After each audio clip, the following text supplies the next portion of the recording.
You own Squadron for the Super Nintendo, also known as Area 88.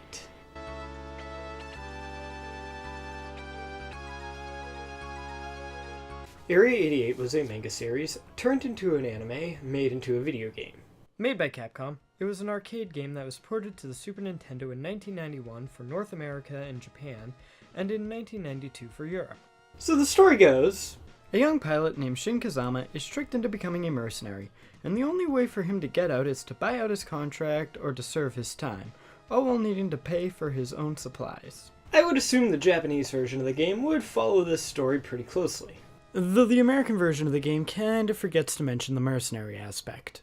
But they still need to buy their own equipment. So the game starts with some text and some glorious Mode 7. I mean, it is pretty average, but I love Mode 7, so it's all glorious. At the title screen, you're given two choices: Start Game and Game Option. One starts the game and the other brings you to the option menu, which is pretty obvious, isn't it? The option menu only allows you to change the difficulty setting and controller layout, so there's not much to say here, though it is a neat little touch that they wrote maintenance across the top of the screen. Start Game, however, brings you to the character select screen where you're given the choice of 3 pilots. But you gotta be quick, because you only have 16 seconds before the game starts, and you're stuck playing whatever character you had highlighted. Your choices are Shin Kazama, Mickey Simon, and Greg Gates, each with his own ability. Mickey and Shin upgrade fast, and Greg recovers health fast. The game does follow the source material by having you purchase your own jets and secondary weapons, though once you buy a jet, you never need to buy it again, no matter how many times you crash. You start with 1 plane and $3,000 US. You can earn money by shooting down enemies and beating levels. You also get some money back when you finish a level for the secondary weapons you didn't use. You also keep all the money you earned if you get shot down. The level selection is interesting in that some of the levels actually move. Levels are selected on a grid, but that hardly matters. When you beat or fail a level, some of them will move around the grid.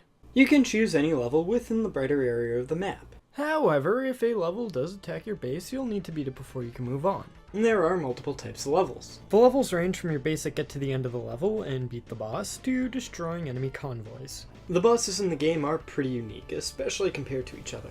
Everything from giant tanks to stealth fighters, to fortresses, and even a submarine that is the entire level. You have a fuel meter, which represents your health, and every time you're hit, it temporarily drops to 0. Which puts you into what I would like to call the fuel danger zone. And if you're shot while your fuel's in this danger zone, then your goose is cooked. So my advice is not to get hit. Along with earning points and money, you can get power-ups as you play through a level. The orange and blue block things power up your Vulcans. Each plane has a certain level they can reach. Other power-ups allow you to refuel, get a shield, destroy all the enemies on the screen, and earn extra money. The enemies are pretty standard for this type of game. You get ground units and sky units, nothing too special. Well, some of the enemies will track where you are and fire upon you accordingly. To keep you on your toes, some of the flying enemies will change directions mid-flight, and some will even enter from behind or above you. The enemy placements and movements don't change, making it easy to learn the levels. Though on the harder difficulties, you do tend to get shot more. You never lose a plane you unlocked when you crash. You're given 4 continues and 3 lives per continue, including the 0 count. If you use a continue, you start right where you left off and lose nothing but points. But if you don't, you start right back at square one because there is no saving.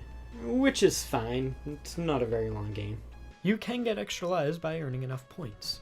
There's also no way to adjust this count, which is annoying. However, like I said before, you can learn the levels, so it's not really that big of a deal. You have 6 planes to choose from, assuming you buy them, each with its own stats and secondary weapons to choose from.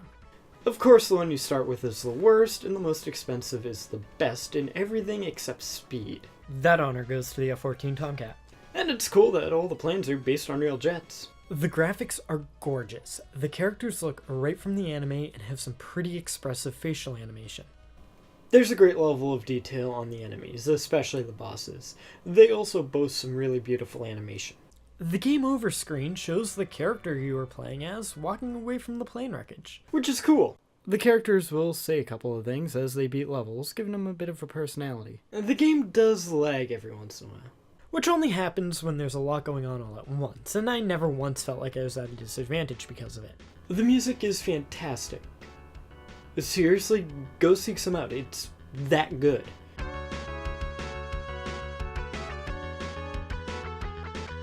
The songs are ultimately short, but they fit the mood really well and build a lot of excitement. In fact, the only song I didn't like was the menu select. Not that it's really a bad song, it's just super repetitive.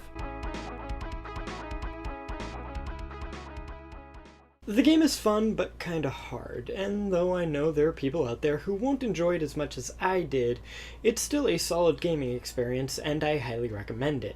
So, until next time, have a good life.